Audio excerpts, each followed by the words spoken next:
Let's solve this indefinite integral step by step. We have the integral of a to the power of x multiplied by e to the power of x dx. Here, we treat a as a constant. Before integrating, notice that both terms share the same exponent, x.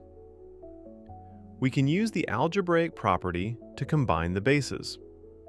A base to the x times another base to the x is equal to the product of the bases to the power of x.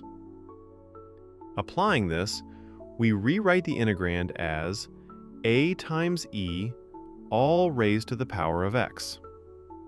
Now, this looks like a standard exponential integral. Recall the integration rule. The integral of a constant to the power of x is the function itself divided by the natural logarithm of the base. In our case, the base is a times e.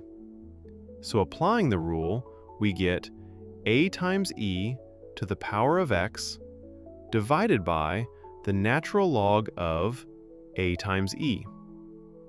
And don't forget the integration constant, c. We can simplify the denominator further using the properties of logarithms. The natural log of a product splits into the sum of the logs.